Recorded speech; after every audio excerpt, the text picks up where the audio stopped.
Versus Tottenham, absolute phenomenal match. यानी कि comeback वाला ये मैच था। और जिस तरह से चेल्सी ने स्टार्ट, कुकुरेया को पता नहीं इस मैच के अंदर क्या हुआ था। 2 बार वो गिरा है और दोनों बार उन्होंने गोल कंसीड किया। 2-0 डाउन थे 10 मिनट के अंदर। और मुझे नहीं लग रहा था कि चेल्सी इतना बड़ा कमबैक मार सकेगी इस मैच के अंदर, लेकिन brilliant comeback from Chelsea. Tottenham हमारे साथ पता नहीं को क्या है, हमसे मैच इनका इतना अच्छा हो जाता है कि हम हराने इन्होंने 4-3 की स्कोर लाइन के साथ जैसा इन्होंने मैच खेला है। 2 गोल डाउन गए हैं पहले, फिर चेल्सी ने कम बैक पारा है। बहुत ज़्यादा फेलियर, जिसमें एंजो फर्नांडिस ने तो सेकंड गोल तो मारे, दोनों गोल पीच थे, दोनों ही गोल पीच मारे इनके।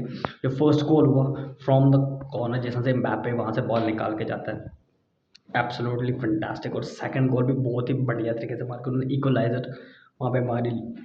सेकंड में पेनल्टी गई थी, थर्ड इक्वलाइजर गया था। लेकिन एब्सोल्यूट थ्रिलर, यानी कि match of the season so far तो मेरे लिए यही होगा।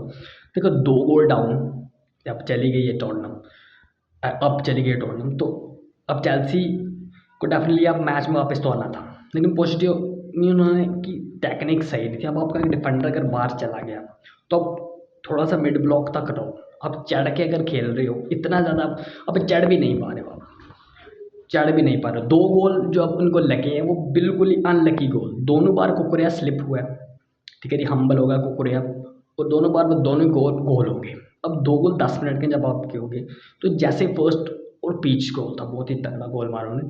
लेकिन उसके बाद पोस्टेटिनो को कुछ समझ नहीं है, और यहाँ पे कुछ भी सानू मैडिसन को बहुत लेट लाया गया। 2 गोल के बाद 2-2 हो गए, और फिर 3-2 भी हो गए। एक बहुत ही अच्छा चांस सन को वहाँ पे मिला एक, जिससे वो मैच इक्वलाइज़र कर सकता, लेकिन सन वो मैच इक्वलाइज़र नहीं कर पाया।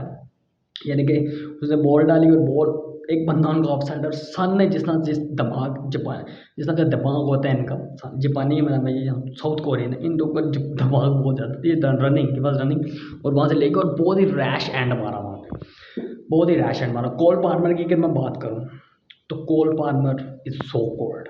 2 पेनल्टीज़ मारना बहुत टफ हो जाती है मैच के अंदर, और वो पेनल्टी टेकर है, उसने हिस्ट्री भी क्रिएट कर दी है। 12 पेनल्टीज इन अ रो, यानी कि अभी तक 12 पेनल्टी उसने मारी है प्रीमियर लीग सीजन के अंदर, और अभी तक एक भी पेनल्टी से मिस नहीं हुई है। That is incredible. Last match उसने 2 मारी, एक पेनंका मार दी, 4-2 की लीड थी 3-2 की। फोर्थ उसने जिस तरह से पेनंका मारा, फर्स्ट भी बहुत ही नो क्लू, जिस तरह से वो पेनल्टी लेता है, is expert of penalty taking. और जिस तरह से उसने अपने पेनल्टी टेकिंग के ऊपर या बहुत ही मुश्किल काम होता है वैसे पेनल्टी टेक करना, तो कोल पार्मर अच्छा परफॉर्म कर रहा है इनके लिए। और second penalty was a peach, Panenka मारी जिस तरह से लीड के बाद भी, और फिर सन ने जो गोल मारा, इट एब्सोल्युटली इनक्रेडिबल। और ये मैच देखने में बहुत ही मज़ा आ गया हमें, कि एब्सोल्यूट सिनेमा जिसको बोलते हैं वो सिनेमा हो गया। यानी कि न्यूकैसल सॉरी टॉटनहम एक कर्सिंग है सारी, यानी कि इतनी 2-0 की लीड 10 मिनट के अंदर लेके इन्होंने थ्रोन अवे कर दी। यानी कि इससे बुरा कोई टीम कैसे खेल सकती है? आई डोंट थिंक कि कोई टीम इतना भी बुरा खेल सकती है जितना टॉटनहम बुरा खेली है। लीड थ्रो अवे कर देना, 2 पेनल्टीज, इतने रैश चैलेंज मार रहे हो तुम लोग, इतने रैश चैलेंज, यानी कि दोनों पेनल्टीज के अंदर रैश चैलेंज थे, दोनों ब्लोन अवे वहाँ पे चेल्सी ने कर।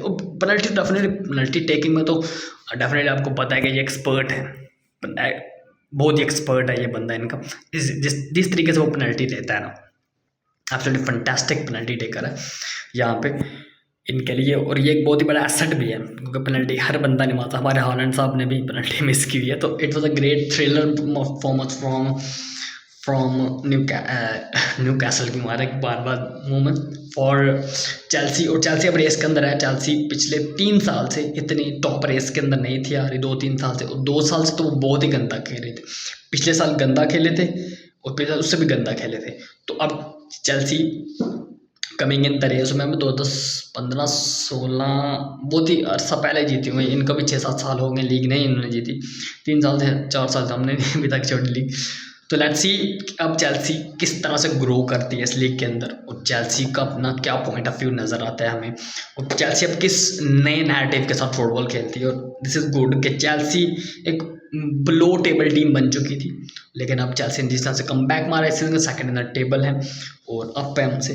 लेट्स सी 6 पॉइंट डिफरेंस है मेरे ख्याल में, उनका 6 नहीं है 5, मेरा 5 पॉइंट डिफरेंस ही रहेगा, 30 तक चलेगी हुई Chelsea. So let's see Chelsea how play and their game how blown away, but what a comeback from Chelsea.